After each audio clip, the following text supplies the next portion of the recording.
वहां पर संस्कृत का पंडित बन करके नहीं दिखा रहे थे कि तेरे तेरे लिए नमस्कार हो, ये अर्थ नहीं निकालते वहां पर। होता बेशक वही हो, लेकिन फिर भी हम उसका सम्मान प्रकट करने के लिए ये वाक्य बोलते हैं कि मैं आपका सम्मान करता हूँ। वाक्य नहीं है ये बेशक, फिर भी अर्थ यही निकालना पड़ता है। कोई बात नहीं, इसमें शास्त्रार्थ करने की जरूरत नहीं है, वैसे अर्थ वही होगा, लेकिन फिर भी ऐसा ही बोला जाता है।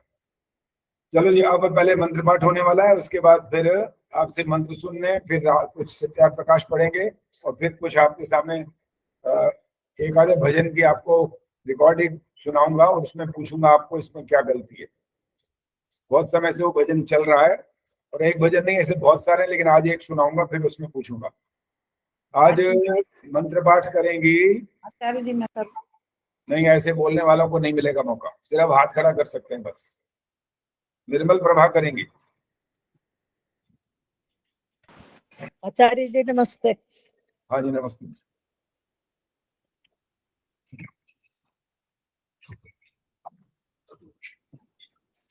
ओम सहनावतु सहनौ भुनक्तु सह वीर्यं कर्वावहै तेजस्विनावधीतमस्तु मा विद्विषावहै।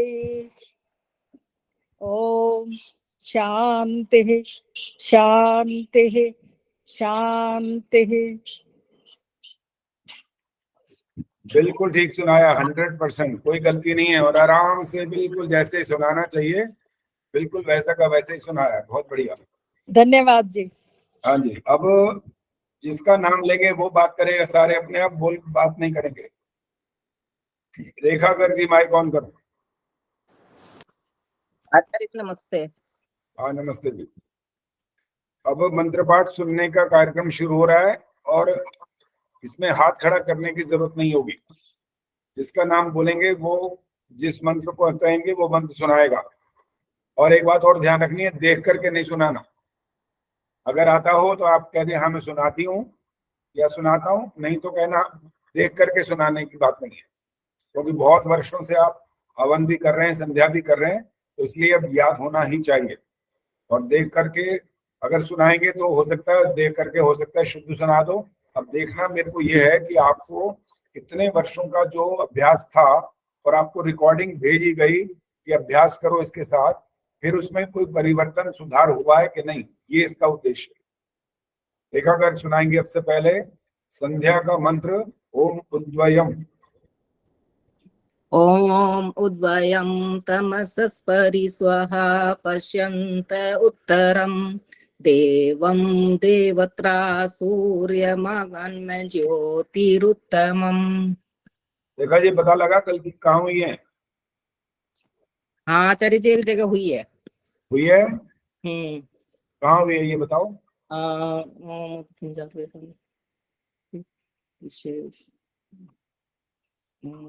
अच्छा, ये गलती डर के कारण हुई है या ऐसा ही अभ्यास है?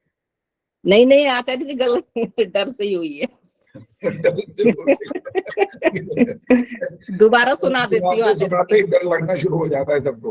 अच्छा दोबारा सुनाओ, अब डरना मत, अब सुनाओ दोबारा।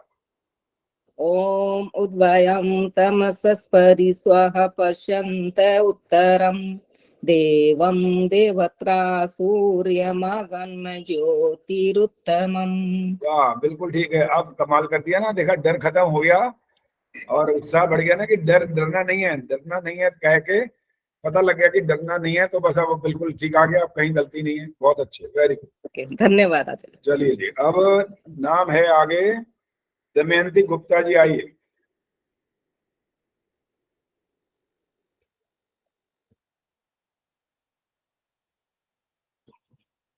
हाँ जी, जल्दी आया करो भाई, नाम बोलते ही फटाफट कैमरा और ऑन रखा करो पहले से, और फटाफट माइक ऑन किया करो,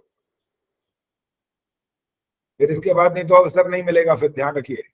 दमयंती गुप्ता जी जल्दी से आओ।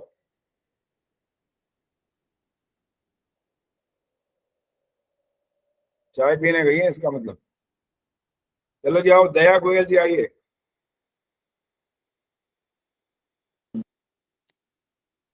क्या बोलूं? अभी बताऊंगा क्या बोलना है।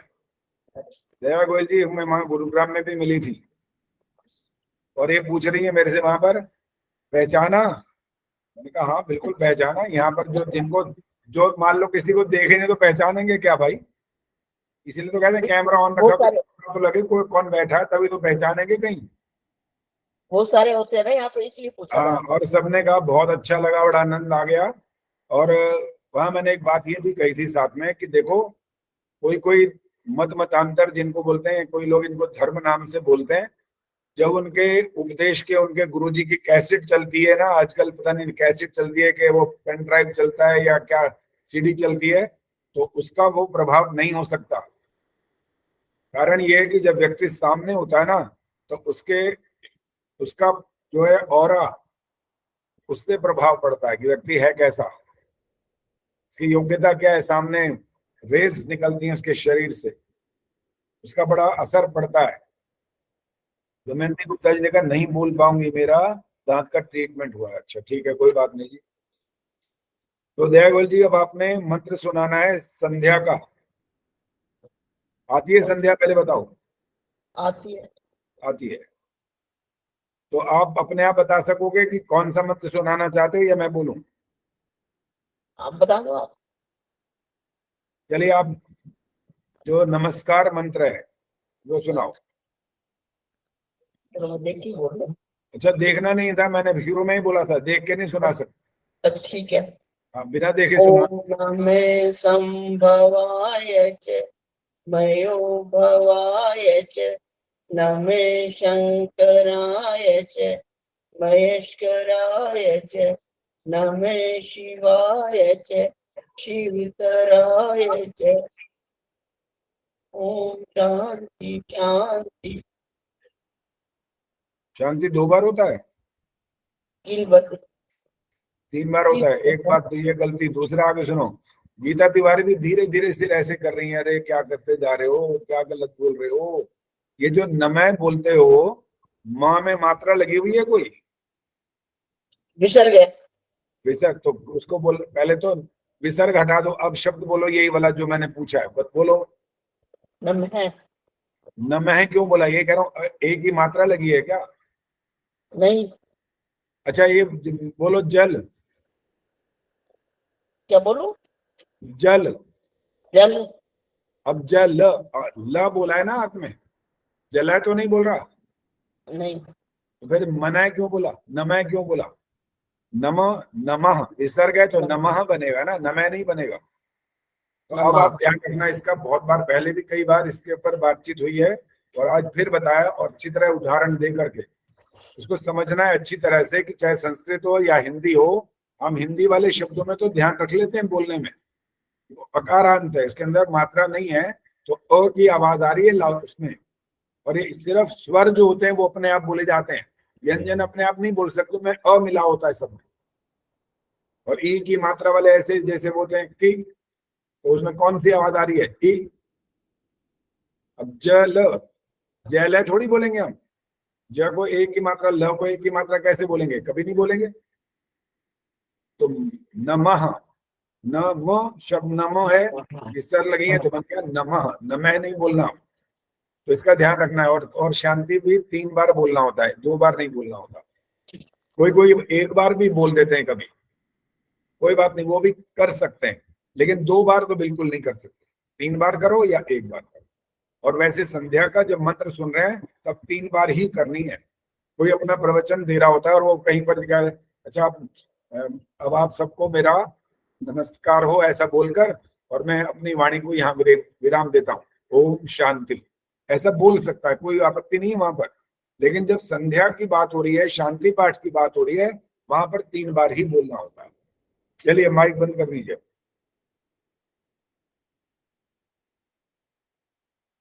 अनमोल सोनी, आओ जी, कौन है?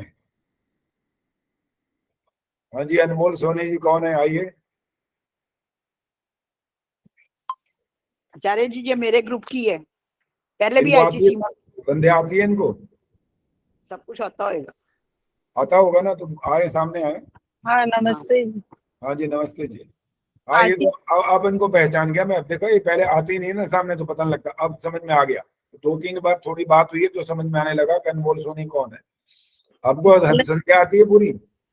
आती है, पर आपने पहले भी मेरे से मंत्र बुलवाया था, गलत ही बोला गया मेरे से।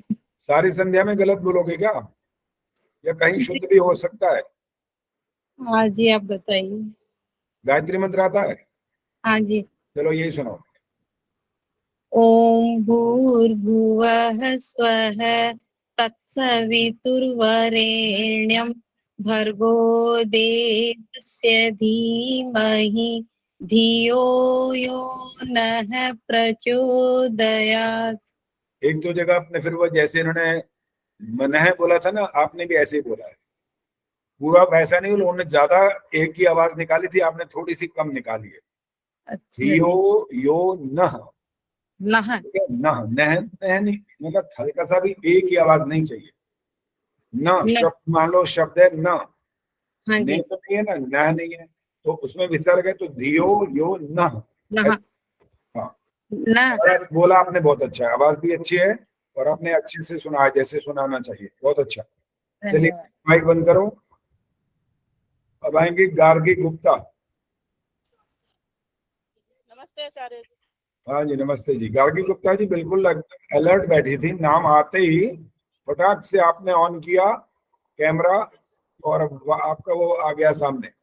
चलिए अब हवन का एक मंत्र सुनाइए। जब हम दीपक प्रज्वलित कर लेते हैं, पता है वो वाला मंत्र मालूम है? जब ये ओम उद्बुद्ध स्वाग्ने। हाँ ओम उद्बुद्ध स्वाग्ने। नहीं, दीपक प्रज्वलित करते हैं वाली बात बताओ ना, कौन? ओम भूर्भुवः स्वः हाँ इतना बोल। हाँ अब मैंने सुनना ये नहीं था, लेकिन ये पूछना था पहले कि हाँ जी। दीपक जलाने वाला जो मंत्र है, इसके बाद जो मंत्र है हाँ जी। वो वाला सुनना है। अच्छा। इसके बाद क्या है बताओ? ओम भूर्भुवः स्वर्देवरिव भूम्ना पृथिवी वरिम्ना तस्यास्ते पृथिवी देव यजनि पृष्ठेऽग्नि मन्ना दमन्ना ध्याया दधे। एक गलती कर दी है बस, पृष्ठेग्नि, ये बड़ी की मात्रा नहीं है। पृष्ठेग्नि मन्ना इकट्ठा बोलोगे तो आपकी छोटी मात्रा दिखाई देगी, या फिर कट करना पड़ेगा। हो गया होगा आचार्य जी, मैंने करा तो ऐसे ही था अपनी तरफ से। दोबारा दोबारा सुनाओ फिर, यही शब्द बोल। दोबारा, हाँ पूरा सुनाओ दोबारा। ओम भूर्भुवः स्वदेवरिव भूम्ना पृथिवी वरिम्ना तस्यास्ते पृथिवी देव यजनि पृष्ठेऽग्नि मन्ना दमन्ना ध्याया दधे। अभी भी बड़ी की मात्रा सुनाई दी है, ठीक है? जरा सा रुकोगे ना, अगर रुकोगे तो बड़ी की मात्रा बन जाती है वो, इसलिए बोला था पृष्ठेग्नि मन्ना, इकट्ठा बोलोगे तो आपकी बड़ी मात्रा नहीं होगी। अच्छा। ठीक है? और बात मान लो आप अगर पृष्ठेग्नि के बाद रुक गए, इसको अलग अलग करने के लिए, तो बोलना ही पड़ेगा, अग्नि बोलना बड़ा मुश्किल हो जाएगा फिर। अच्छा। हाँ है अच्छा। तो अग्नि शब्द ही है वैसे, लेकिन अवग्रह आ गया तो पृष्ठेग्नि ऐसा बोलना होता है। ठीक है आचार्य। चलो वैसे आपने बाकी बहुत अच्छा सुनाया था, तो बहुत अच्छी बात। चलिए अब आगे, आप जी कौन नाम बोल रहा हूँ? चंद्रकांता अरोड़ा जी आइए। नमस्ते आचार्य जी। नमस्ते जी। ओम उद्बुद्ध स्वाग्ने, ये मंत्र सुनाइए।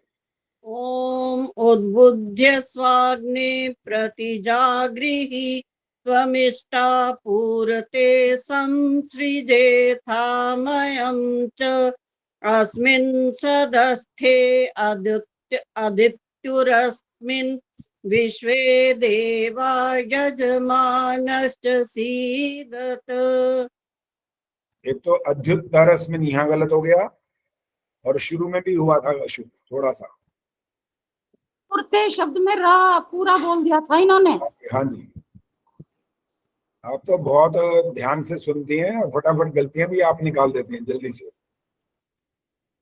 कमिष्ठा।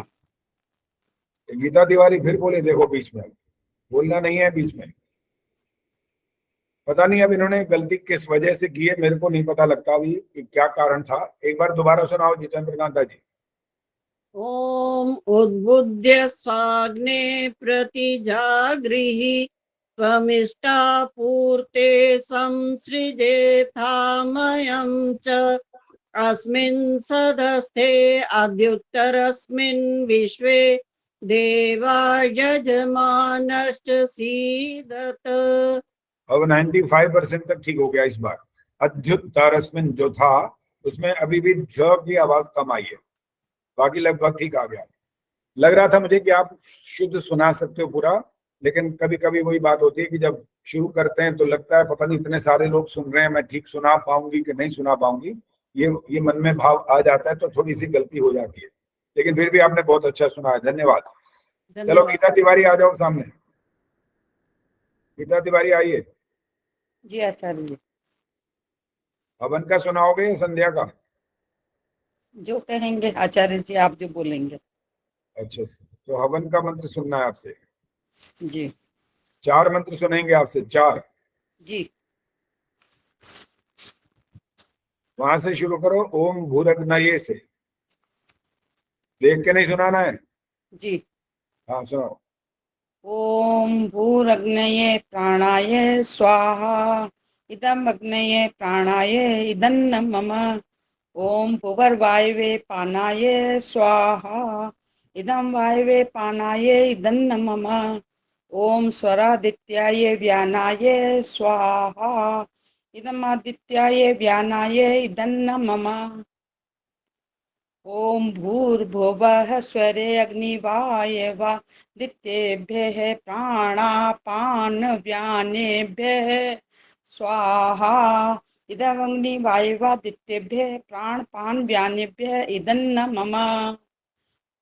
कई सारी गलतियां हुई हैं अभी, एक नहीं है, ज्यादा है। और ए की आवाज आपकी भी आ रही है अभी भी।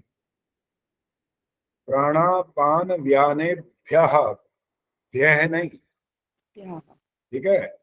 और जी। भी जो है, अब आपको क्योंकि रिकॉर्डिंग होती है तो आप इसको सुन लिया करो ना अपने, फिर बाद में चेक किया करो कि आचार्य जी ने क्या बोला था, कि यहाँ गलती हुई है, तो उसको ध्यान से दोबारा सुनो और उसको फिर जो हमने रिकॉर्डिंग भेजी उससे मिलाओ, और फिर जो शुद्ध है उसको शुद्ध करो सुन करके। चलो ये तो ठीक है कि आपको ये वाले मंत्र याद है। आर्य समाज जाते हो? जी हर रोज जाते हो या रविवार को, कैसे? जी, हर रोज आते हैं हवन करने। सुबह? जी, कितने लोग आते हैं?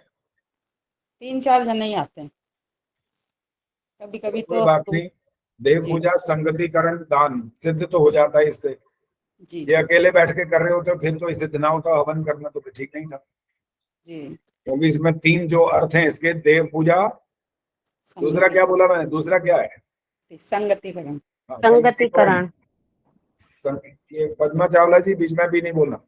संगतिकरण माने मिलना, इकट्ठे बैठ करके करना। संगतिकरण कर्म है, ये कर्म में आप एक साथ मिलकर के शुभ कर्म, अच्छे कर्म, श्रेष्ठ कर्म कर सकते हो। और कौन सा ऐसा बात होती है जहां पर एक साथ नहीं कर सकते, वो बताओ क्या है? संध्या, ब्रह्म यज्ञ। हाँ ठीक है, संध्या। लेकिन जब स्वाध्याय करेंगे तो आप एक साथ कर सकते हो। एक साथ का मतलब एक पढ़ेगा और बाकी सुनेंगे। अभी हम जब क्या करेंगे, और स्वाध्याय तो करेंगे, जी वहां पर सबका कहेंगे कान बंद कर लो, ऐसा थोड़ी करेंगे। एक बोलेगा बाकी सुनेंगे, तो स्वाध्याय में होगा। लेकिन ब्रह्म यज्ञ माने जब संध्या का जहाँ अर्थ है वहां पर आप अकेले करें, वह मिलकर के नहीं करें। लेकिन कभी कभी ऐसा भी इसका अर्थ निकालना पड़ता है कि जब बच्चों को सिखाना होता है तब बोल बोल करके सब इकट्ठे बैठ के करते हैं। हमने भी तो ऐसे ही सीखा है, जी अकेले कैसे कर लेते भाई, ये सब बताओ। शुरू में हम बिल्कुल घर में आए, जन्म हुआ तो कैसे करते बताओ, कौन कौन सिखाता? क्या संस्कृत पढ़ते थे क्या उसी समय पैदा होते ही? तो सुनाया ना, माँ बाप ने सुनाया तो सुन सुन के सीख लिया। तो इसका मतलब होता है कि जब तक ये सीख न जाए तब तक आप ये काम कर सकते हैं एक साथ। लेकिन जब उनको ये बात बुद्धि में बैठ जाए, समझ आ जाए कि इसका करने का उद्देश्य क्या है, तब उसको अकेले बैठ करके करना होगा। फिर उनके अर्थ भी पता हो, फिर उन पर चिंतन भी साथ साथ किया जाए, और जो उसमें कहा गया वो काम भी किया जाए, तब जाकर के वो होती है संध्या। अच्छी प्रकार से ध्यान करना। किसका ध्यान करना? अब आपने नहीं बोलना, आप माइक बंद करो। इंदिरा आहूजा जी आ जाओ।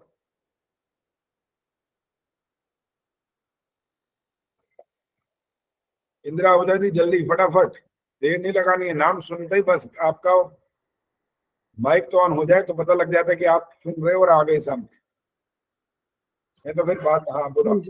हाँ जी आचार्य जी, नमस्कार जी। ये जो हाँ जी, बताया, आचार्य। ये पूछा था मैंने अभी, हाँ जी, इकट्ठे नहीं कर सकते, वो तो पता लग गई आपको क्या चीज है। हाँ जी, हाँ जी, वो क्योंकि ध्यान करना होता है, संध्या का मतलब ध्यान है, इसलिए अकेले। किसका ध्यान करना होता है? ईश्वर का ध्यान। ईश्वर का ध्यान कैसे कर सकते हैं वहां पर? मतलब मंत्रों के सहारे ही, या उसके अंदर जैसे वो उसकी सृष्टि क्रम भी बताया गया है, और दिशाओं में भी कि ईश्वर सब तरफ वर्तमान है, आगे पीछे दाएं बाएं ऊपर नीचे। चलो और एक फिर मिनट रुक जाओ, अभी रुक जाओ, सुनो। जब अगर हम स्वामी दयानंद जी वाले उन वाक्यों को पढ़ें तो उन्होंने पता कहां से शुरुआत की है संध्या के लिए? शन्नो देवी बुक्स में तो शन्नो देवी है, वैसे इससे पहले भी कुछ है, उससे पहले गायत्री मंत्र, और उसके साथ क्या करने के लिए बोला गया? आचमन। नौ। गार्गी गुप्ता ने हाथ खड़ा कर दिया। पद्मा चावला जी आपको पता तो बोलो। अभी आप अभी ऑन रखो इंदिरा जी, आपसे बात करनी है। पद्मा चावला जी से पूछ रहा हूँ कि वहां पर क्या मतलब है उसका। प्राणायाम पहले करना होता है। इससे पहले भी कुछ और करना होता है भाई। शिक्षा शर्मा जी बताएंगे। आचार्य जी, शिखा बंधन, ये है वहां पर शिखा बंधन। शिखा बंधन, हाँ। अब ये अपने मन को इंदिरा जी टिकाना। अभी रुक जाओ, जितनी बात पूछी जाए ना उसको आगे आगे बताते जाओ। इंदिरा आहूजा जी अब ये बताओ, यहाँ पर स्वामी जी ने कहा कि शिखा बंधन करना है, क्यों करना है? कारण अपने मन को मतलब टिकाने के लिए, ताकि मन इधर उधर डोल मतलब घूमता ना रहे। उपयुक्त, ज्यादा उपयुक्त उत्तर नहीं है, लेकिन कुछ कुछ अंश ठीक है इसका। सुमन बत्रा बताएंगे। सुमन बत्रा।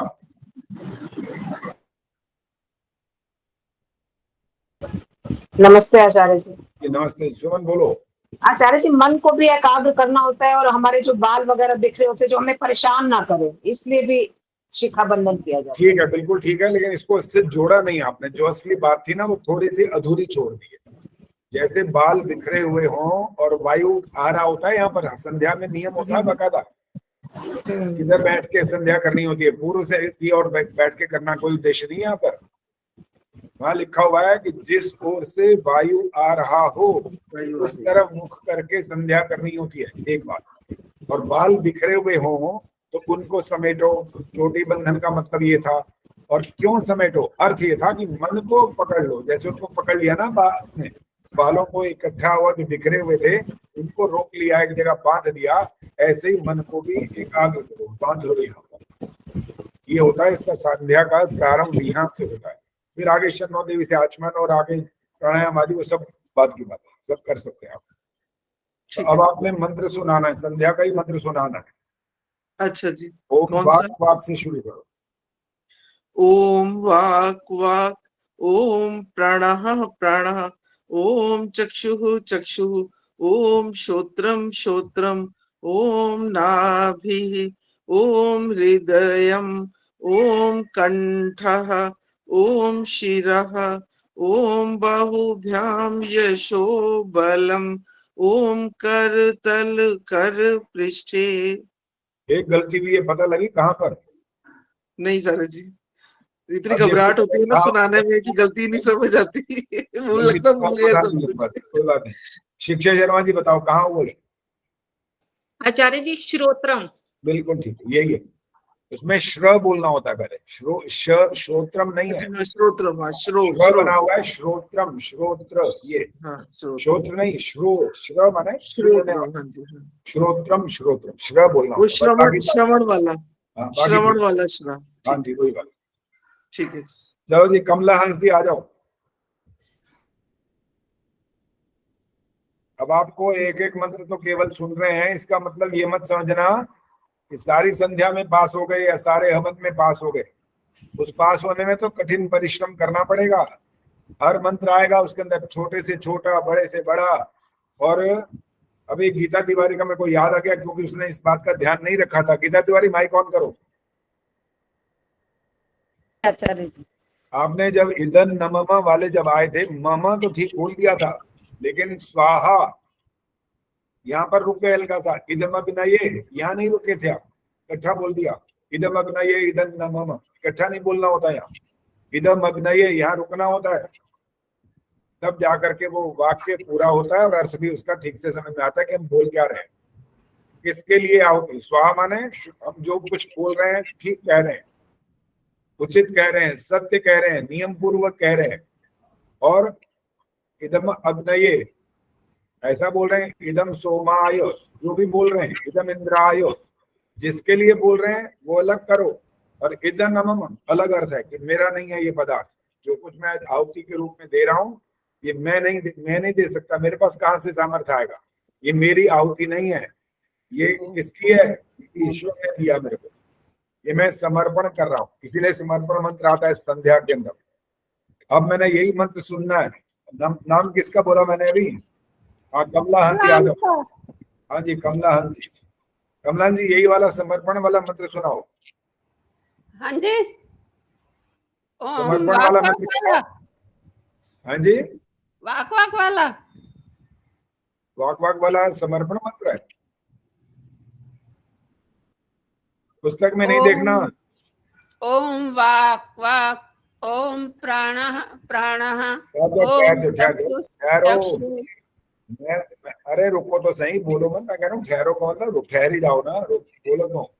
ये पूछ रहा हूँ समर्पण मंत्र कौन सा है? समर्पण, संध्या का समर्पण मंत्र।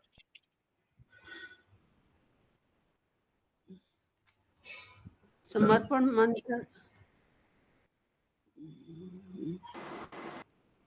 ओ ये वाला है, हे ईश्वर दया निधे। हाँ, ये वाला सुनाओ, ये वाला है, ठीक है। हे ईश्वर दया निधे भवत् कृपयानेन जपोपासनादि कर्मणः धर्मार्थ काम मोक्षाणाम सद्य सिद्धिर्भवेन्नः। दो गलतियां हो गई इसके अंदर। कौन सी? भगवत कृपया नेन, ऐसा बोलना, नेन नहीं बोलना, नेन अंत में न पूरा बोलना है। और है जपोपासनादि कर्मणा धर्मार्थ काम मोक्षाणाम सद्यः सिद्धिर्भवेन्नः।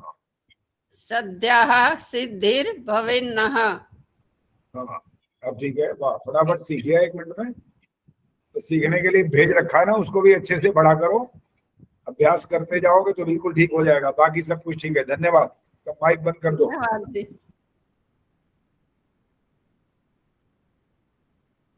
किरण शर्मा। हाँ जी आचार्य जी, नमस्ते। लो जी, एक तो एकदम तैयार बैठी थी किरण जी। हाँ जी, बहुत बढ़िया, वेरी गुड। आपको पता लग गया था कि मैं आपका नाम बोलने वाला हूँ? नहीं, कमला हंस जी के बाद ज्यादातर मेरा ही आता है। अच्छा, ज्यादातर आता है। मैं तो आगे ढूंढ रहा था भी कोई किसी का नंबर भी आ सकता था। चलो, संध्या का सुनाओगे कि यज्ञ का सुनाओगे?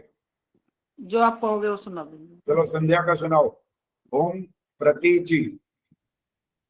ओम प्रतीचि दिग्वर्णोऽधिपति पद्राकु रक्षिता अन्नमिषव तेभ्यो नमः अधिपतिभ्यो नमः रक्षितृभ्यो नमः ईशुभ्यो नमः एभ्योऽस्तु योऽस्मान् द्वेष्टियं वयं जिस्मस्तं भोजं दद्मः।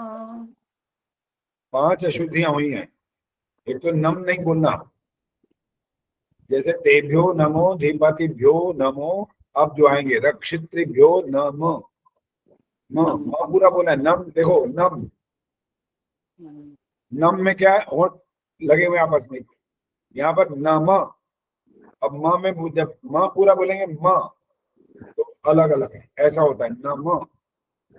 ठीक है, तो इसमें और अभी अभ्यास करना है आपको, और रिकॉर्डिंग सुनते जाओ और उसके साथ साथ बोलने की और कोशिश करो, ठीक हो जाएगा। मेहतानी जी आइए। जी साईं जी। यही वाला मंत्र सुनाइए। आचार्य जी मैं समर्पण मंत्र सुना सकती हूँ, मुझे कौन सा ज्यादा वाला? मंत्र नहीं आते। क्या कह रहे हो, दोबारा बोलो। मैं समर्पण मंत्र सुना सकती हूँ। तो बाकी संध्या के मंत्र कोई नहीं आते?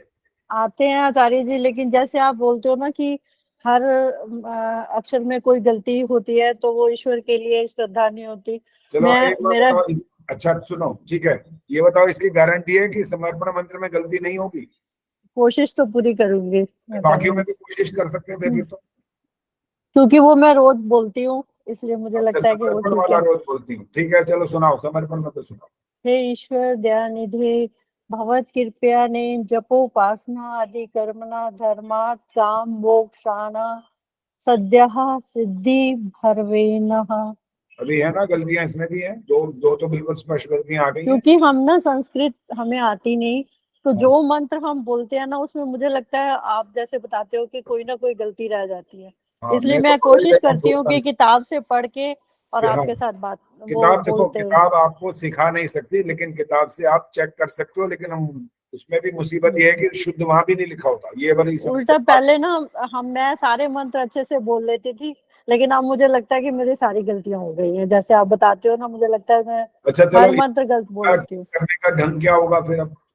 हाँ जी, अब ये ठीक कोशिश कैसे करती हूँ, करोगे? किताब साथ रखती हूँ, नहीं, कभी कभी किताब नहीं आती। बताएगी, रहने दो, किताब से नहीं कर पाओगे आप। किताब से अगर कर पाते तो इतने साल तक किताब से ही सीखोगे, या कोई किसी ने सुना सुना के सिखा दिया, तो दोनों ने ही गलतियां कर दी, इसका मतलब किताब से आप समझ नहीं पाए कि वो असली ठीक क्या है, और जिसने सुना है वो गलत सुना रखा है, अशुद्ध सुना रखा है, इसीलिए गलतियां हो रही हैं आज तक। तो इसलिए तरीका तो यही है, जो मैंने रिकॉर्डिंग भेजी उसको सुनो, अच्छा, उसके माध्यम से तो सीख पाओगे, वरना नहीं सीख सकते, वरना उसमें संभावना मेरे को तो बहुत कम है। वो मुझे इस तरह से लगता है कि किताब इसलिए रखती हूँ कि ताकि कोई भी गलती ना हो, और आपके साथ साथ बोलती जाती हूँ, लेकिन मुझे लगता है अभी भी कॉन्फिडेंस नहीं आया कि हाँ मैं वो ठीक बिना। है, कारण मेरे को भी आपकी पुस्तक का नहीं पता, क्योंकि मैंने तो जितनी पुस्तकें देखी है, और मेरे को तो एक ने ऐसा यूं कह दिया था कि आचार्य जी आप बड़े खतरनाक हो इस मामले में, कि आप तो गलतियां पकड़ते हो, छोड़ते नहीं, चाहे कहीं भी हो। तो उन्होंने मेरे को पुस्तक भेंट करी थी, ये बात मैंने एक बार पहले भी बताई थी, फिर बता रहा हूँ आज। वहां शिविर लगा हुआ था, उन्होंने कहा कि ये पुस्तक आपको सप्रेम भेंट कर रहे हैं, और हमने पूरा प्रयास किया है कि इसके अंदर एक भी अशुद्धि ना हो। आधे घंटे के अंदर मैंने उनको 30-35 अशुद्धियां निकाल के दिखाई।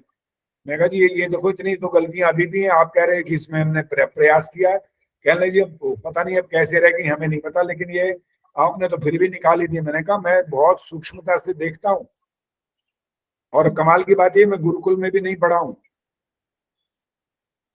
गुरुकुल में पढ़ने वालों की मैं शुद्धियां निकाल दूंगा। यहाँ पे ना सब आचार्य जी गुरुकुल के पढ़े हुए लोग हैं, तब हमारा कॉन्फिडेंस और भी कम हो जाता है कि हमें लगता है हम तो संस्कृत नहीं गुरुकुल में आती। पढ़े वाले का मैं सबकी बात नहीं कर रहा हूँ, लेकिन वो हाँ, अपने जहाँ जिस प्रदेश के होते हैं उस वाले अशुद्धियां भी करते हैं, और उसके अलावा भी वो अशुद्धियां करते हैं। जहाँ छोटी की मात्रा बड़ी की मात्रा बोलते हैं, और जहाँ से हवन जब करवा रहे होते हैं, वो तो वही जैसे अभी गीता तिवारी ने सुनाया था, ओम अग्नये स्वाहा इदमग्नये नमः, ओम सोमाय स्वाहा इदम। अरे क्या भाग क्यों रहे हो भाई, किस लिए, क्या जरूरत पड़ गई भागने की? कहाँ पहुंचना है, पहुंचना है तो ये छोड़ दो, पहुंचो वहां फिर, और ये करना है तो आराम से करो। तो जो कर्म जैसे करना होता है ना, उसी का विधान बना रखा है, वैसे करना होता है। घर की हमारी मर्जी नहीं चल सकती वहां पर, जो हम चाहें सो करते जाएं, फिर वो अशुद्ध कहलाएगा, और उसका दंड मिलता है बाकायदा। वहां पर माफी नहीं मिलती है, ईश्वर की तरफ से कोई क्षमा नहीं होती है। इसीलिए आचार्य जी मैं किताब खोल के और आपके वो साथ साथ रिकॉर्डिंग करके कभी कभी वही करती हूँ संध्या, हाँ उसी करो, तरह दोनों से। चीजें साथ मिला के करो तो बहुत ठीक है। हाँ। चलिए माइक बंद करिए, धन्यवाद। मीना सिंगल जी आइए। हाँ जी, मीना जी ये मंत्र सुनाओ, ओम तच्चक्षुर्दे। ओम तच्चक्षुर्देवहितं पुरस्तात् शुक्रमुच्चरत् पश्येम शरदः शतं जीवेम शरदः शतग्ं शृणुयाम शरदः शतं प्रब्रवाम शरदः शतमदीना दीनाः श्याम शरदः शतं भूयश्च शरदः शतात् एक गलती लगा है मेरे को, श्रेणु याम में श्री नहीं सुनाई दिया, बाकी लगभग ठीक है। और ये जो थोड़ा सा एक बार रिपीट किया था, संध्या में तो ऐसा नहीं करते हो? नहीं नहीं, यहाँ क्यों किया? वो शतमदीना मदीना, वो थोड़ी सांस रुक गई थी। हाँ सांस ठीक है, सांस कम होने की वजह से वो बहुवचन नहीं बोल पा रहे थे, तो आपने उसको दोबारा रिपीट किया। शतमदीना, बड़ा आगे शतमदीना, मात्रा बोलकर फिर विसर्ग की आवाज निकालनी होती, तब जाकर के वो शुरू हो जाता है। और श्रेणु याम में श्री बोलना होता है बस। श्रीनुयाम। हाँ, श्रेणु याम शरदः शतम, बाकी ठीक है आपका, बहुत बहुत धन्यवाद। चलो जी, मिथिलेश मंगला से नहीं सुनना, ये वैसे ही पंडिता है, इनसे नहीं सुनेंगे। MP सचदेवा जी आइए। नमस्ते आचार्य जी। हाँ नमस्ते जी, आपको संध्या के मंत्र याद हैं? हाँ जी याद है कुछ कुछ। ओम प्राची वाला सुना दीजिए। ओम प्राचीदिगग्निरधिपतिरसितो रक्षिता दित्या ईश्वः तेभ्यो नमोऽधिपतिभ्यो नमो नक्षत्रेभ्यो नमः ईशुभ्यो नमः तेभ्यो अस्तु यो यस्मान् द्वेष्टियं वयं द्विस्मस्तम् ओजं भेदद्मः। ये तो नमा नहीं बोलना, नक्षत्रेभ्यो नमः ईशुभ्यो नमः। नमः, ठीक है। ओम प्राची दिगग्निरधिपति रसितो, इकट्ठा बोलना पड़ेगा। दिगग्नि रुक गए तो बड़ी की मात्रा बन गई हो। ठीक है आचार्य, बाकी आपका लगभग ठीक है। धन्यवाद। बच्चों को सिखाया आपने संध्या वगैरह? हाँ बेटा बोलता है पुस्तक में से देख देख के। अच्छा, याद नहीं है लेकिन देख देख के कर लेते हैं। वो एक्चुअली जॉब करते हैं ना, तो कभी नाइट ड्यूटी होती है तो हाँ जी, इसलिए। ठीक है, प्रयास करते रहना चाहिए बस, और क्या। बाकी तो कोई किसी पर जोर जबरदस्ती तो कर नहीं सकता। नहीं बेटा कर लेता है, बहू नहीं करती है। हाँ जी, हाँ जी, वो सबका अपना अपना विचार होता है, अपना अपना संस्कार होता है। आप क्या किसी को ऐसा लठ बजा करके तो नहीं करवा सकते। नीलिमा चिकारा जी आइए।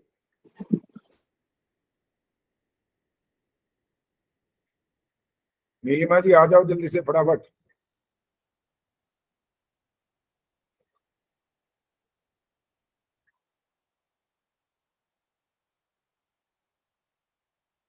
अब नाम दोबारा नहीं बोलूंगा, चला गया आपका नाम। अब निशा सिंह। नमस्ते आचार्य। नमस्ते आचार्य जी। हाँ जी नमस्ते जी, कैमरा ऑन करो। हाँ ठीक है, ये बताओ आपका नाम निशा सिंह भदौरिया वही है आप? जी। अच्छा, कभी निशा भदौरिया हमारे पास होता है, कभी निशा सिंह लिखा होता है, तो मैंने सोचा कि एक ही है कि निशा सिंह अलग है, निशा सिंह भदौरिया अलग है। आप ही हैं वो? अच्छा, ये बताओ संध्या आती है? आती तो है आचार्य। आती तो है का मतलब याद है या नहीं है, क्या मतलब है इसका? याद तो है पर अच्छा, याद तो है, ये नहीं चलेगा, याद तो है। अब कितनी याद है ये नहीं पता मतलब। हाँ। कौन सा मंत्र सुना सकते हो? चलो अपने आप बताओ। आप बता दो, वही सुना रही हूँ।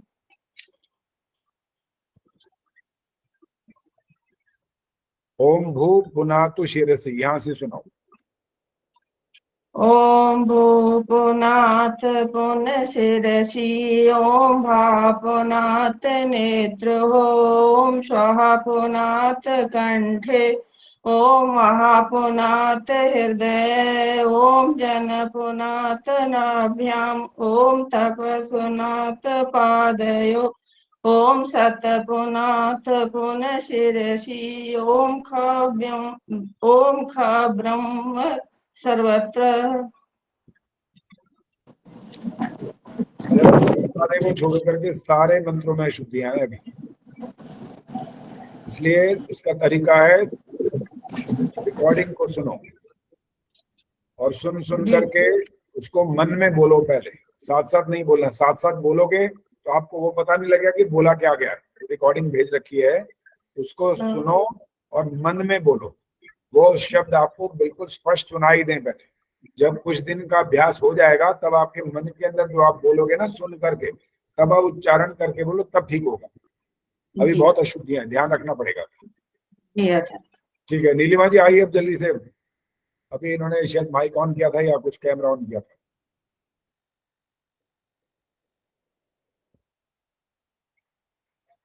अब फिर गायब हो गई, फिर नहीं आ रही हैं। चलो जी आओ, पद्मा चावला जी। हाँ जी आचार्य जी नमस्ते। नमस्ते जी। कहाँ पर हो आप? दिल्ली में, इंडिया में, कहाँ बाहर? मुंबई में। कहाँ पर? मुंबई। अच्छा मुंबई में। मुंबई में स्थान है आपका? बेटा रहता है मुंबई में। अच्छा, और आपका अपना और कहाँ स्थान है? देहरादून। देहरादून में। अच्छा, और गए कहाँ थे? यूएसए। यूएसए। वहाँ कौन है? वहाँ बेटी है। वहाँ बेटी है। अच्छा, अरे मौज ही मौज है फिर तो आपकी। एक बेटी बेंगलोर में भी है। खूब घूम रहे हैं इधर से उधर बच्चों के पास। चलो, आचार्य जी यहाँ आई नहीं थी 8-9 महीने से, तो बेटे ने जिद पकड़ ली कि अब आ जाओ थोड़े दिन के लिए। ठीक है, बहुत अच्छा किया। ये बच्चों के साथ अपना प्यार का संबंध, आशीर्वाद देने का संबंध बना रहे, ठीक है। अच्छा, आप कौन सा सुनाओगे? हवन के मंत्र सुनाओगे या संध्या के? आप जो भी कहेंगे। आप हवन कराने जाते हो कहीं? हवन कराने भी जाती हूँ और प्रतिदिन हवन भी करती हूँ। अच्छा, चलो हवन के सुनेंगे आपसे 8 मंत्र। जो कराने जाते हैं ना, तो उनसे तो फिर ज्यादा आशा होती है कि भाई ये ठीक करवाना चाहिए। अब कितना ठीक कराते हो अभी पता लगेगा।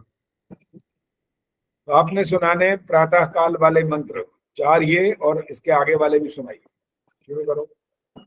ओम सूर्यो ज्योतिः ज्योतिः सूर्यः स्वाहा। ओम सूर्यो वर्चो ज्योतिर्वर्चः स्वाहा। ओम ज्योतिः सूर्यः सूर्यो ज्योतिः स्वाहा। ओम सजुर्देवेन सवित्रा सजोरुषसेन्द्रवत्या जुषाणः सूर्यो वेतु स्वाहा। ओम भूरग्नये प्रणय स्वाहा। इदमग्नये प्राणय इदन्न मम। ओम भुवर्वायवे पानाय स्वाहा। इदं वायवे पानाय इदन्न मम। ओम स्वरादित्याय व्यानाय स्वाहा। इदमादित्याय व्यानाय इदन्न मम। ओम भूर्भुवः स्वरग्निवाय वादितेभ्यः प्राणः पानव्यानेभ्यः स्वाहा। इदमग्निवायवादितेभ्यः प्राणापानव्यानेभ्यः इदन्न मम। जो सबसे पहला मंत्र सुनाया था दोबारा सुनाओ। पहला मंत्र। ओम सूर्यो ज्योति ज्योतिः सूर्य स्वाहा। ज्योतिर, ये जो है ना ज्योतिर, हाँ ज्योति। आपका नहीं आ रहा था पहले। मैं हाँ पहले जी। लगा था ज्योतिर बोला, ये विसर्ग बोल दिए या ऐसा लगा, तो र का उच्चारण नहीं था, इसीलिए मैंने दोबारा सुना था। तो ज्योतिर ज्योति ही बोलना है, क्योंकि र छोटा आधा है, वो ऊपर चला हाँ गया, जी। तो उसका उच्चारण भी ठीक करना है। और प्राणा, प्राणा नहीं है, प्राणापान व्यानेभ्य है, प्राणा है बस। बाकी आपका प्राणापान व्यानेभ्यः हाँ, ठीक है। स्वाहा। बाकी ठीक है, आपने उच्चारण में बहुत शुद्ध बोला, और जहाँ रुकना चाहिए वहां भी रुका, और जहाँ इदमग्नये वाला ऐसा कुछ आया मंत्र, तो वहां भी आपने थोड़ा सा उसमें पॉज जो दिया वो ठीक किया। तो जब हम लोग हवन कराने जाएं या कहीं भी, चाहे हमारा प्रवचन के रूप में छोटा सा हो बड़ा हो जैसा भी हो, तो उसमें बहुत हमको ध्यान पूर्वक काम करना चाहिए। जितना अच्छे से अच्छा करेंगे उतना ही हमारा ज्यादा प्रभाव पड़ता है दूसरों पर, कि कितना शुद्ध उच्चारण कर रहे हैं, इनका आवाज की मधुरता कितनी है, इसके अंदर बल कितना है, ओज कितना है, वाणी के अंदर सारी बातें काउंट होती है वहां पर। शक्ल सूरत भी काउंट करती है, ऐसा नहीं है कि वो छुप जाती है, वो आगे पर्दा थोड़ी रिला होता है, शक्ल भी दिख रही होती है सबको। तो हर बात का प्रभाव पड़ता है, जिसको आप अंग्रेजी में पर्सनैलिटी बोलते हैं, वो भी काउंट होती है कि आप कहाँ जा रहे हैं, किसके घर जा रहे हैं, किन लोगों के सामने बोल रहे हैं, कैसा बोल रहे हैं, क्या आपने विषय चुना, ये सारी बातें काउंट होती है। वहां पर किस प्रकार की बात करना ज्यादा उचित है, कि किस प्रकार के लोग हैं। और कहीं कहीं ऐसे लोग करते हैं, शंका कर देते हैं, तो शंका का समाधान करना भी ये हमारी योग्यता होनी चाहिए। और सिर्फ ऐसा नहीं कि अपना प्रवचन बस बोलते जाए, वो कहेंगे ये हमें नहीं पता जी, हमारी बात सुनो चुपचाप, बस यही। ऐसा नहीं करना होता। उनकी शंका का समाधान आराम से प्यार से करना होता है। वो कई बार 1 2 3 4 पता नहीं कई बार प्रश्नों की बौछार कर देते हैं, तो भी उसमें ना तो घबराना होता है और ना ही उनसे कोई कठोर शब्द बोलने होते हैं। आराम से सुनना चाहिए और उनकी शंकाओं का समाधान करना चाहिए। और अगर बात समाप्त ना हो रही हो तो उनको तब ऐसा उत्तर देना चाहिए कि अगर आपको अभी भी संतुष्टि नहीं हुई है तो आप फिर व्यक्तिगत बात बाद में कर सकते हैं। कब कर सकते हैं, वो आपके पास भी समय हो और हमारे पास भी समय हो, तब उसका समाधान इस प्रकार से समाप्त करना, ना कि तुरंत उसी समय कुछ टेढ़ा मेढ़ा कड़वा बोल के बात समाप्त करेंगे तो हमारा सारा प्रभाव समाप्त हो जाएगा। वो बात हमारी फिर मानेंगे ही नहीं कभी, फिर हमारा जो प्रचार का उद्देश्य होगा वो पूरा नहीं। लेकिन आपने बहुत अच्छा बोला, ये बहुत अच्छा लगा। उच्चारण धन्यवाद आचार्य जी। बहुत अच्छी है और सब आपका जितना भी ढंग सुना मुझे बहुत अच्छा लगा। धन्यवाद। धन्यवाद आचार्य जी। आपने मेरे से तो सुना ही नहीं, मैं सबसे पहले मेरा नंबर है। कोई बात नहीं, जो ज्यादा पंडित है ना उनसे मैं नहीं सुनता। मैं ज्यादा पंडित नहीं हूँ। हाँ मुझे पता है, चिंता ना करो, मुझे पता है जिन जिनको मैं सुनना चाहता हूँ मैं सबसे सुनता भी नहीं। वैसे बीच में भी बहुत सारे नाम छोड़ दिए हैं, क्योंकि जहाँ जहाँ ज्यादा मुझे लगता है, पद्मा चावला जी का मुझे मालूम था कि ये नहीं है कि इनको नहीं आता तो मैंने ऐसा सुना, ऐसा नहीं है। ये कहीं कहीं सुन भी लेते हैं। अब दमयंती गुप्ता जी भी आज दांत की वजह से नहीं सुना पाई, वो भी शुद्ध लगभग शुद्ध बोल लेती है। और इस सबसे ज्यादा पंडित संस्कृत वाले लोग हैं, मेरे पास तो संस्कृत भी नहीं। वो मेरे पास तो जरूरी नहीं है कोई हम गुरुकुल पढ़े संस्कृत तब हमारे को आती है, ऐसा कुछ नहीं है। जो ध्यान से सुनता है, विद्वानों से सुनता है और ढंग से काम करता है, वो संस्कृतज्ञ बन जाता है। वो ऐसी बड़ी बात नहीं है। चलो जी, अब पूजा मित्रा सुनाएंगे और उसके बाद फिर ये सुनने वाला कार्यक्रम बंद हो जाएगा। पूजा मित्रा आइए।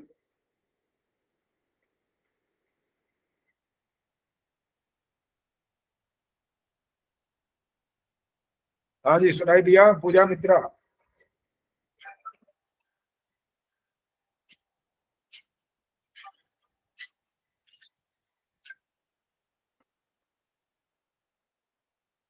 चलिए, नहीं है वो, सुनाई नहीं दे रहे उनको शायद।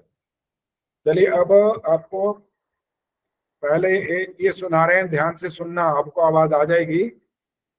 एक भजन की पंक्तियां सुना रहे हैं, 2-4 पंक्तियां हैं, ध्यान से सुन लेना। और फिर मैंने आपसे पूछना इसमें गलती कहाँ पर हो रही है उसको। और ये बहुत पुराना भजन है, कमाल की बात है, बहुत पुराना भजन है। काफी समय जब बच्चे थे तब से सुनते आ रहे हैं, लेकिन कोई इसको शुद्ध करने का सोचता भी नहीं है कि क्या गलती है क्या गलती नहीं है।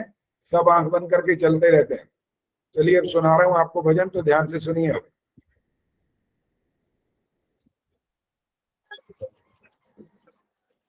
आवाज आ रही है? जी नहीं आ रही है। आ रही है? आ रही है। ठीक है। करते हुए भी अगर पा रहे, पिछले पाप कर्मों का भुगतान वो भुगता रहे। शुभ कर्म करते हुए दुख भी अगर पा रहे, पिछले पाप कर्मों का भुगतान वो भुगता रहे। आगे मत उठाइए पिछले बोझ उतारिए।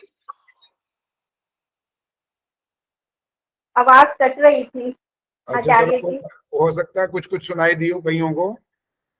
अब हाँ, हाथ भी- खड़ा करिए, हाथ खड़ा करना है आपने। इसमें आपको कुछ लगा कि नहीं लगा भी ये पूछना है।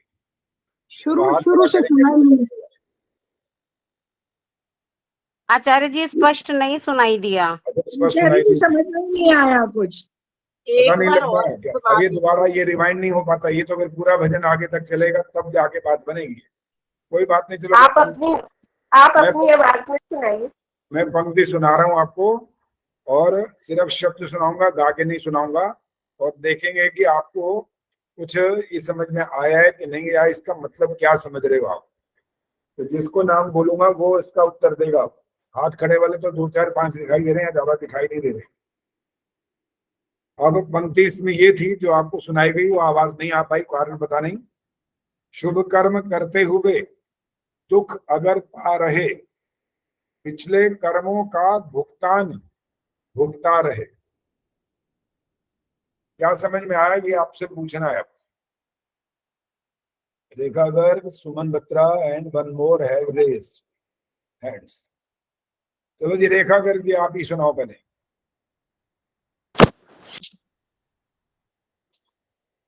आचार्य जी उन्होंने बोला कि अगली जो लाइन है कि पहले उनका भुगतान कीजिए, शुभ कर्म मत कीजिए, वो वाली लाइन गलत थी। दोबारा सुन लो, पंक्ति क्या है? शुभ कर्म करते हुए दुख अगर पा रहे, पिछले कर्मों का भुगतान भुगता रहे। इस लाइन को थोड़ा अच्छे से स्पष्ट करना है, बस छोटा सा उत्तर नहीं चाहिए, अच्छी तरह लंबा चौड़ा उत्तर चाहिए, ताकि पता लगे कि आप इसमें कुछ पकड़ पाए कि नहीं पकड़ पाए। प्रवीण सेतिया जी बोलो। स्वराज गुप्ता जी पूछता हूँ आपसे, आप ही। प्रवीण सेतिया जी। कभी कभी हम देखते हैं कि भी शुभ कर्म करते ही हैं, फिर भी कभी कभी कोई दुख आ जाते हैं। क्यों आते हैं? तो आप वैसे सोचते हैं भी पता नहीं पिछले कर्मों की वजह से आते हैं, और ये नहीं है, क्योंकि अब कर्म करेंगे तो आगे भी सुख ही पाएंगे। तो शुभ कर्म ही हमें करने चाहिए। अभी मजेदार उत्तर नहीं आया पूरी तरह। स्वराज गुप्ता जी बोलो।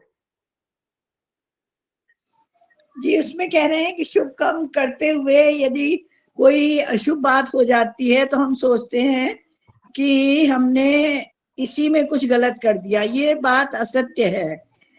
ये क्या कहा जाए, एक बार और सुन लूं जरा आचार्य जी।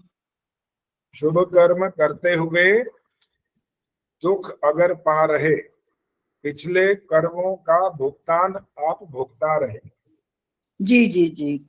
तो ऐसा नहीं है कि हम पिछले कर्मों का भुगतान भुगत रहे हैं। यदि कोई ये तो दुख सुख तो जीवन के साथ लगे हुए ही हैं। दुख तो कभी भी आ सकता है, चलते चलते भी ठोकर लग जाती है तो गिर जाते हैं। तो ये मन में भावनाएं नहीं रखनी चाहिए, हमेशा अपने को पॉजिटिव थिंकिंग रखनी चाहिए और उसी के अनुसार चलना चाहिए। ये नहीं सोचना चाहिए कि हमारे पुराने कर्म हुए उनका हमें भुगतान भुगतना चलिए पड़ रहा है। संक्षिप्त में सविता शर्मा जी, आपने सुना है ये? नमस्ते आचार्य। नमस्ते जी, बोलो। हाँ इसके जी बारे में आचार्य जी। बोलो। आचार्य जी, मेरे विचार में कर्म करना इंसान के हाथ में है और फल ईश्वर के हाथ में है।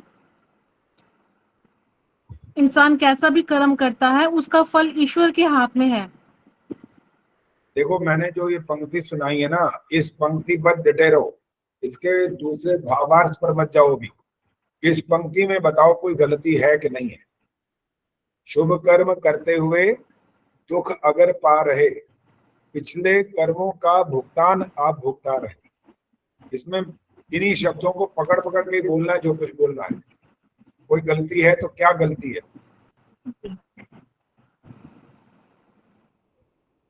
विचार करते हैं आचार्य जी। नहीं समझ आ रहा? ठीक है, कोई बात नहीं। चलो गीता तिवारी, आपने हाथ खड़ा किया, बोलो। आचार्य जी, इसमें तो ये बताया गया है जैसे कि अगर हमने शुभ कर्म करते हुए भी हम दुख पा रहे हैं तो ये दुख है ना पिछले कर्मों का भुगत रहे हैं, लेकिन ये गलत है। पिछले कर्मों का दुख किसी को कुछ पता नहीं, इसी जन्म के कर्मों का फल ही हम भोगते हैं। और इस गाने में ये कहा है पिछले कर्मों का भोग रहे हैं। अभी इसमें आपका एक वाक्य अभी भी गलत आ गया है, एक गलत हो गया ये व्याख्या करते करते। आचार्य जी, मैं कोशिश विजय लक्ष्मी। हाँ विजय लक्ष्मी, आ जाओ, बोलो। हाँ जी आचार्य जी, मैं कम ही बोलती हूँ लेकिन आज बोल रही हूँ कि आपने ही बताया था कि पिछले कर्मों के फल अनुसार तो आयु जाति और भोग होता है, वहाँ पे हिसाब खत्म। और अगर हमें इस जन्म में कुछ मिल रहा है तो एक तो ये तो हमारे इन कर्मों का हो सकता है, और कई बार हमें दूसरे मनुष्य से भी गलत व्यवहार करने से हमें दुख मिल जाता है। तो ये जरूरी नहीं है वो हमारे कर्म का फल है। और उसके अगर ऐसा गलत हुआ है तो भगवान कंपनसेशन देगा, जो आपने बताया था। अंत में क्या बोला? वो अगर ऐसा है तो भगवान क्या कंपनसेशन देता है ना। अगर किसी ने हमारे साथ गलत कर दिया तो वो हमें देगा। तो जरूरी नहीं है हमारे पिछले कर्मों के के हिसाब से दुख मिलता है। ईश्वर किसी के द्वारा आपको कर्म का फल नहीं दे सकता। क्योंकि आप अगर ऐसा मान बैठेंगे कि उसने हमारे किसी कर्म का फल, पूर्व जन्म के कर्म का फल इसके माध्यम से दिया, तो जिसने ये आपको किया, जो कुछ भी किया, तो उसका पाप और पुण्य का हकदार कौन बनेगा फिर? आचार्य जी एग्जैक्ट लाइन ये थी जो आपने बोली है ना, किसी के द्वारा नहीं दे सकता। हाँ, ये लाइन बिल्कुल एग्जैक्ट थी। हाँ जी, धन्यवाद। चलो कोई बात नहीं, थोड़ी बात आपकी बात का पकड़ते हो बात को, अच्छी बात है। किसी के द्वारा कर्म का फल ईश्वर नहीं दे सकता। और आपने भी बोला भी है, मैंने बताया था, अर्थात सती मूले तद विपाको जात्यायुर्भोगा में सारी बात समाहित हो जाती है, लेकिन उसके भी अर्थ की गहनता को समझना जरूरी होता है। अगर उसका अर्थ ठीक से समझेंगे नहीं, पिछली बार भी हम थोड़ी थोड़ी इस बात पर चर्चा कर रहे थे और पता नहीं कहाँ समाप्त होती, समय समाप्त हुआ तो हमने बंद भी कर दी थी। तो आज भी थोड़ी सी और इस पर चर्चा कर सकते हैं, करेंगे, और जिसको कोई शंका हो जाए तो वो प्रश्न भी कर सकेगा। जब सती मूल्य तद विपाकों की बात करी थी तो जाति की बात आई थी। जाति वाली बात सबको क्लियर है, किसी के मन में संदेह नहीं बचा हुआ। जाति का मतलब मनुष्य, पशु, पक्षी, कीड़ा मकोड़ा, जलचर, नभचर, स्थलचर आदि हैं। जो हमारे नाम के पीछे पूंछ जिसको कह सकते हैं वो लगी है ना, वो नहीं है जाति। ये मनुष्य में इसका नाम पीछे ये लगा हुआ है, जैसे सविता शर्मा, ठीक है, और प्रेम बहल ऐसा लिखा हुआ है, रेखा गर्ग लिखा हुआ है, ये जाति नहीं है। यहाँ पर मनुष्य का मतलब हो गया मनुष्य जाति, चाहे कहीं किसी देश में पैदा हो वो। जाति माने मनुष्य, पशु कौन सा कोई हो वो अलग बात है। आयु के संबंध में भी काफी बात कर ली थी, लेकिन अगर सबको क्लियर नहीं है तो आप प्रश्न भी कर सकते हैं, नहीं तो मैं पूछने वाला हूं।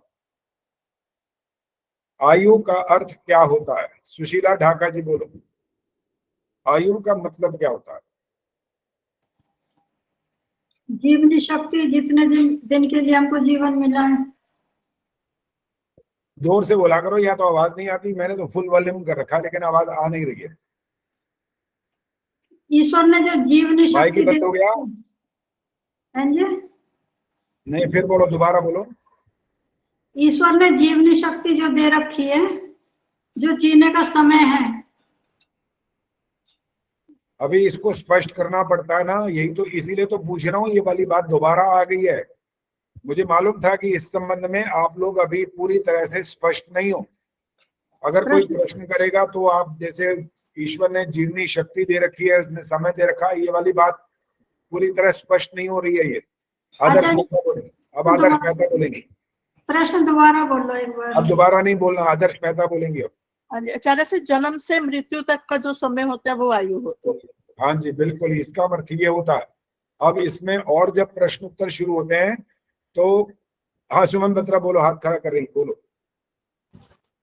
आचार्य जी, जाति के अनुसार ही तो आयु मिलती है। जैसे मनुष्य जाति है तो उसको 100 वर्ष हो गया, अगर इतर जाति है जैसे कुत्ते की है 12-13 वर्ष, उसी हिसाब से ही आयु होती है।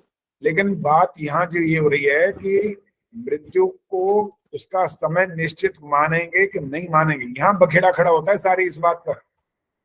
जितने भी आर्य समाज, ईश्वर ने तो सबको समान आयु दी है। अभी हमारी मर्जी है कि हम उसको कितना न्याय कर सकते हैं उसके साथ। नहीं, ये वाला वाक्य कैसे आ गया? ईश्वर ने सबको समान आयु दी है, कैसे? जैसे मनुष्य को 100 वर्ष की दी है। 100 वर्ष की नहीं दी है, गलत है ये वाक्य। नहीं, गलत है ये वाली वाक्य, ठीक करो इसको या तो। श्रद्धा शताब्द बोलते हो कि नहीं? हाँ जी, 100 वर्ष से भी ज्यादा। हम तो ईश्वर से प्रार्थना करते हैं कि 100 वर्ष से भी ज्यादा हम लोग जिए। ये बोलना चाहिए, मनुष्य को 100 वर्ष और इससे अधिक भी जीने की प्रार्थना के लिए ईश्वर ने जब कहा है, तो हम 100 वर्ष से अधिक भी जीवन धारण कर सकते हैं। सबको बराबर दिए का अर्थ तो बिल्कुल अलग हो जाएगा। सबको बराबर बांट रखिएगा मतलब फिक्स हो जाएगी, फिर तो मृत्यु निश्चित हो जाएगी। फिर तो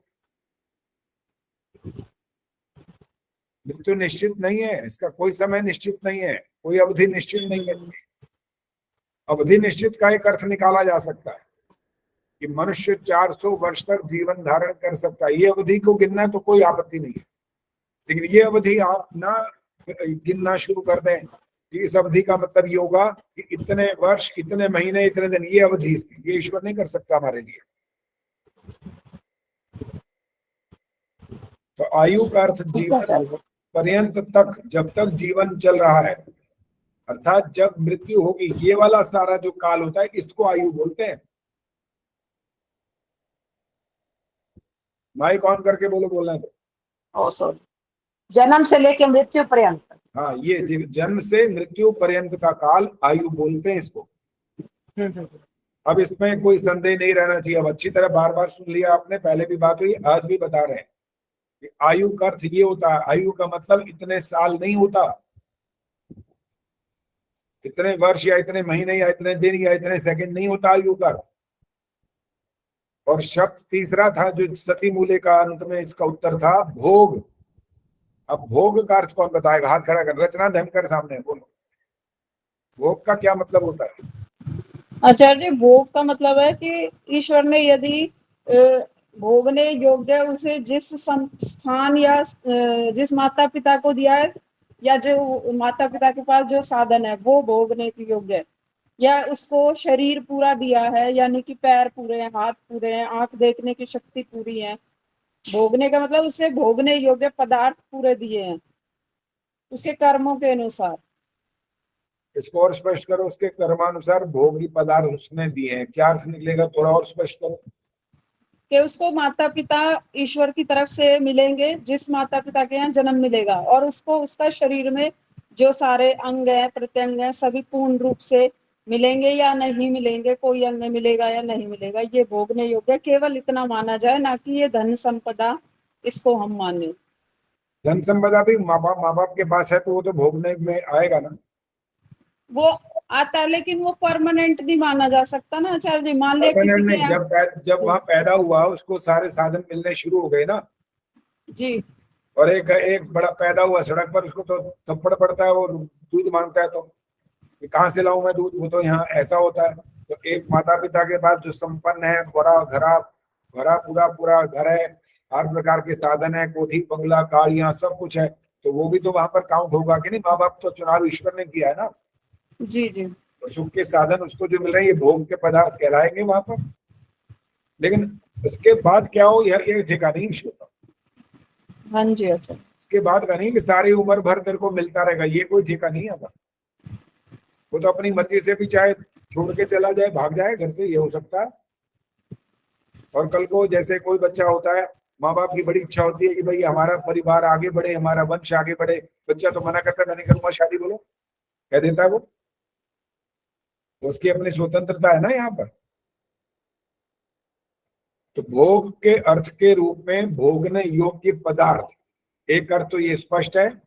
अब वो क्या क्या चीजें आती हैं, वो खान पान सामग्री भी आती है, जो आपके पास भोगने योग्य पदार्थ है वो आते हैं। और उसके अंदर हमारे लिए अगर हम मांस अंडे आदि खाते हैं तो ये हमारे कर्म करने की स्वतंत्रता के रूप में पाप रूप कर्म शामिल होगा। अब भोगने योग्य पदार्थ नहीं है, वो ध्यान रखना है। वो हमारे कर्म करने की स्वतंत्रता से हम उसका दुरुपयोग कर रहे हैं, उस भोजन को प्राप्त कर रहे हैं, खा रहे हैं, और पाप रूप कर्म के उसके अंदर फंसते जा रहे हैं। हमारा भोजन नहीं है वो, मनुष्य का भोजन नहीं है। अंडे, मांस, शराब, सिगरेट, बीड़ी आदि, पान, तंबाकू, सब चरस, गांजा, अफीम, सब कुछ जो होता है ये हमारे भोगने योग्य पदार्थ नहीं है। लेकिन लोग भोग रहे हैं, इसका भी भोग रहे हैं, लेकिन इसका मतलब इसका दंड मिलने वाला है, क्योंकि वो उनका भोजन नहीं है, उनका भोग पदार्थ नहीं है वो।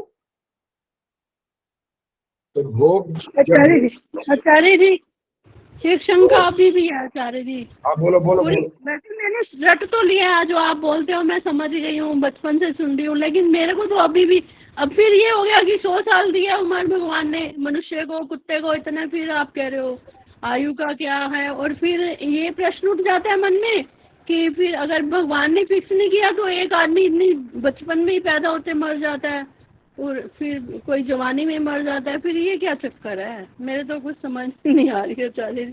चक्कर ये है इसका कि जो उसको किसी के माध्यम से दुख ऐसा पहुंचा दिया कि जीवन ही समाप्त कर दिया गया। रोज देख नहीं रहे टीवी में क्या रहा है, उसकी हत्या कर दी। कनाडा में क्या हो रहा है देख तो रहे हो आप, भगवान ने लिखा था क्या? चलो इसका जवाब दो। भगवान ने लिखा था कि ये इसके द्वारा मार दिया जाए, लिखा था भगवान ने? वो तो ठीक है, समझ आ गई, लेकिन न्यूली बॉर्न या कोई 5-6 महीने में या कुछ ऐसे मर जाते हैं जो, उसके कारण भी उसका उसके कारण भी होते हैं। हम उस कारण को पूर्णतया समझ नहीं सकते। हमारी जो अकल है ना, बुद्धि, हम सर्वज्ञ ईश्वर नहीं है, हम अल्पज्ञ जीवात्मा है। हमने कोई गलत चीज खा ली, माँ उस बच्चे को दूध पिलाती है और उसका दूध अटक गया यहाँ, बस बच्चा गया। ये हो सकता है। आचार्य जी, पूर्व जन्मों के कर्मों का भोग भी मान सकते हैं। जैसे मान लिया किसी को भयंकर बीमारी हो गई और उसकी मृत्यु हो गई, तो कुछ पूर्व जन्मों के कर्मों के भोग स्वरूप उसे ये फल मिला होगा, ऐसा भी मान सकते हैं कर्म सिद्धांत के अनुसार। देखो, जो इस जन्म में शरीर मिलता है वो माता पिता से मिलता है। इसके बाद जो समाज की परिस्थिति है, उसका आना जाना, खाना पीना और जो व्यवहार करना आदि है, वो कारण है मुख्य रूप से। पूर्व जन्म का इससे संबंध समाप्त हो जाएगा। माँ बाप के पास पहुंचाने का काम ईश्वर ने कर दिया। इसके बाद आप आपकी सारी स्वतंत्रताएं शुरू हो गई हैं। स्वतंत्रता बोलो या दूर स्वतंत्रता बोलो, आप स्वेच्छा से जो गलत सलत करना चाहो कर सकते हो, और उस गलत सलत का परिणाम भी आता है। लेकिन हम कई बार ये समझ ही नहीं पाते कि हम गलत कर क्या रहे हैं, क्योंकि हमारे पास ज्ञान नहीं होता उसका।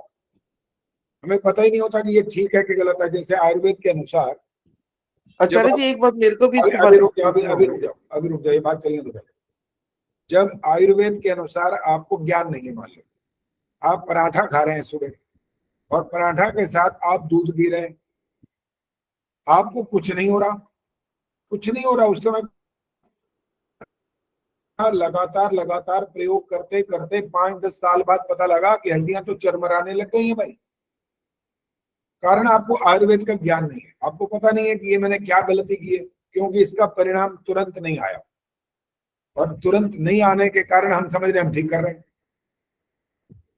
और वो क्या परिणाम इसका क्यों आया उसका कारण बता रहा हूं। क्योंकि जो दूध के साथ है क्षार तत्व नहीं ले सकते, ये आयुर्वेद के अनुसार गलत है। क्षार माने खारा, जिसमें पदार्थ हो, खारे माने नमक वाला। मूली का पराठा खा रहे हैं, चाय पी सकते हो आप, चाय उसके अलग हो गया, उसका स्वरूप बदल गया।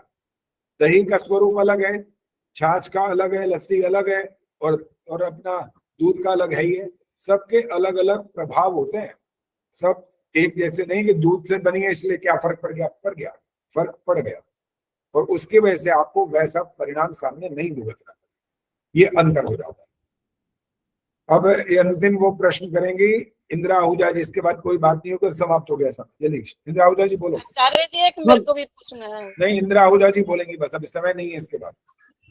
आचार्य जी कुछ लोगों को हम देखते हैं कि वो इतना हेल्दी लाइफस्टाइल रखते हैं, हाँ। फिर भी वो रोग से ग्रस्त हो जाते हैं, और कुछ इतना गलत उनका लाइफस्टाइल होता है, फिर भी वो इतना अच्छा और इतना ठीक जीते हैं। ये ना कभी कभी दिमाग में बहुत कंफ्यूजन पैदा करता है, ये मतलब समझ नहीं आती। मतलब इसलिए कंफ्यूजन होता है कि आप उनके 24 घंटे के पहरेदार नहीं हो, आपको वो सारी बात पता ही नहीं होती है। और उसका कुछ कारण माता पिता भी होते हैं कि माता पिता के कारण से उसके अंदर जो शक्ति है, इस प्रकार की इम्यूनिटी आप जिसको बोलते हो, वो उसके अंदर प्रबल है।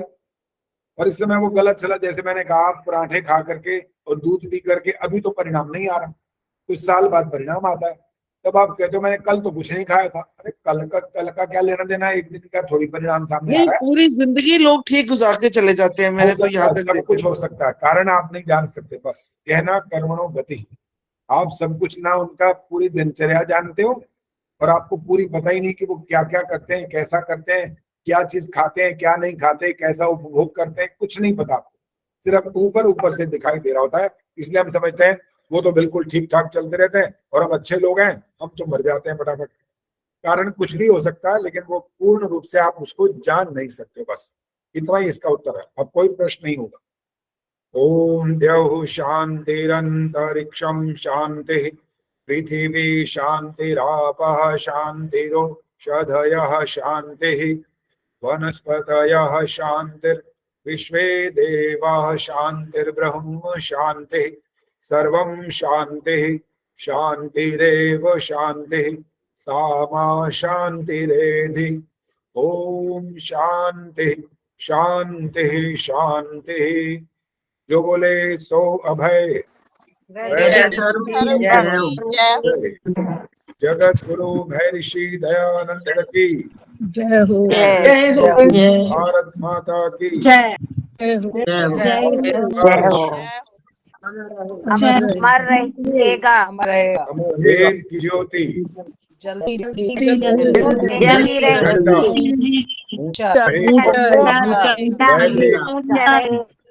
ध्वनि